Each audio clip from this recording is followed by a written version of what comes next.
This is really a 2-hour presentation I give to high school students, cut down to 3 minutes. And it all started one day on a plane on my way to TED, 7 years ago. And in the seat next to me was a high school student, a teenager, and she came from a really poor family. And she wanted to make something of her life. And she asked me a simple little question. She said, "What leads to success?"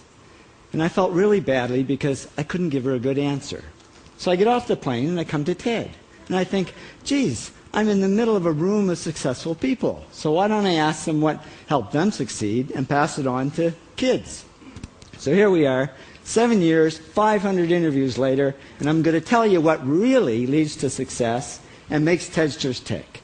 And the first thing is passion.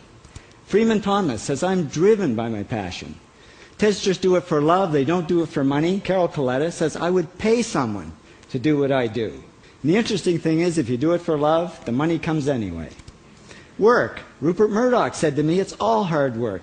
Nothing comes easily, but I have a lot of fun." Did he say fun, Rupert? Yes. TEDsters do have fun working, and they work hard. I figured they're not workaholics, they're workaholics. Good. Alex Garden says, "To be successful, put your nose down in something and get damn good at it." There's no magic, it's practice, practice, practice. And it's focus. Norman Jewison said to me, "I think it all has to do with focusing yourself on one thing." And push. David Gallo says, push yourself. Physically, mentally, you've got to push, push, push. You've got to push through shyness and self-doubt.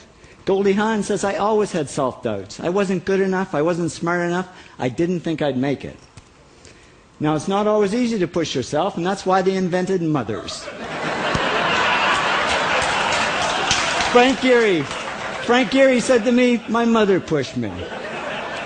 Serve. Sherwin Newland says, "It was a privilege to serve as a doctor." Now, a lot of kids tell me they want to be millionaires, and the first thing I say to them is, okay, well, you can't serve yourself. You've got to serve others something of value, because that's the way people really get rich. Ideas. TEDster Bill Gates says, "I had an idea. Founding the first microcomputer software company." I'd say it was a pretty good idea. And there's no magic to creativity and coming up with ideas. It's just doing some very simple things. And I give lots of evidence. Persist. Joe Kraus says persistence is the #1 reason for our success. You got to persist through failure. You got to persist through crap, which of course means criticism, rejection, assholes, and pressure. So the answer to this question is simple. Pay $4,000 and come to TED. Or failing that, do the 8 things, and trust me, these are the big 8 things that lead to success. Thank you, TEDsters, for all your interviews.